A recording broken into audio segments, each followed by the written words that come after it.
Hi, I'm Stu, and I'm standing in the middle of 5,000 acres down in Belgrade, Florida, and I'm with our farmer Tom down here, who has promised us the sweetest corn you can eat. I mean, do you just feel partial that this is good corn, or you really feel this is good corn? I know it's good corn. I've been around it 17 years, and there's none better, and I've had it all over the country, and nothing rivals. I've eaten corn in Michigan, I've eaten corn in South Carolina, North Carolina, California, Texas, and nothing rivals. Have you ever eaten your native corn in Connecticut? No, I haven't. Oh, well, I'm sure it's good, huh? but I'd put this corn up against anything. You know, we may have a corn contest. Yeah. How about this? Connecticut and New York corn up against your corn down here in Belgrade, Florida. No chance. You guys are coming second every time. How would you run around this field with no clothes on if we did that? If you could beat us, yes. If you could beat the taste of South Florida corn, hey, we might have met another naked cowboy here. Yeah, you might have. It's very good. It's Obsession. It's called what? Obsession Bicolor. Uh-huh. Has the yellow and white kernels on it. And well, you asked me earlier if why you should be excited about it. I'll just get you to take a bite and see if it excites you. That juice running out of there. Wow. It's great raw. That is sweet. It's great grilled. You don't have to cook this. Wow.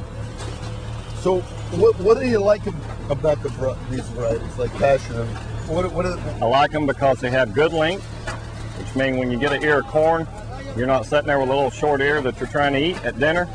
It doesn't have the tip. It has a good fresh shuck package that stays fresh in the supermarket for a couple of days and still looks nice and fresh from field. And it does not lose its sweetness. 5 days from now on a store shelf, it's still going to taste just as good as it did right there in the field. So Tom, basically what you're saying, then, you got a big ear. The thing you like about this big ear of corn, the sugar stays the sugar. That's right. And stays real fresh. And it stays real fresh. I mean, do you recommend people shuck it? The actual best way to keep an ear of corn is to cut it off at the base of the ear and what I call slip shuck it, and put it in the crisper drawer, which not take all the shuck out of it.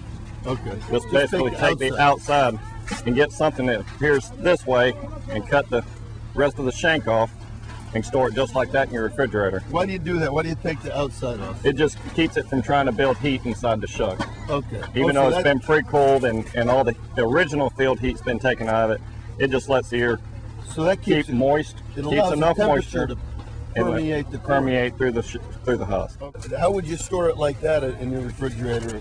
If you brought one home just like that? If I brought it home just like this, I'd stick it in a freezer bag or a Ziploc bag, and I'd either blanch the ear and put it in a freezer bag and freeze it, or if I want to put it in my crisper drawer, I may just go ahead and put it in a regular Ziploc bag and shove it in the crisper drawer. And how long good would it last? I've had corn in my refrigerator for 7 days and still eating it, and tastes just as good as it comes right out of it. This corn actually gets even a little sweeter as it's transported up to Connecticut and New York.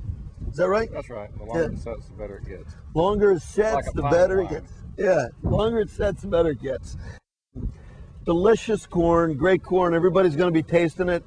It's a native season in Florida right now. We're down here, and Tom has guaranteed us that everybody who shops at Stu Leonard's up there is going to be eating some of the most intensely sweetest corn that you've ever had.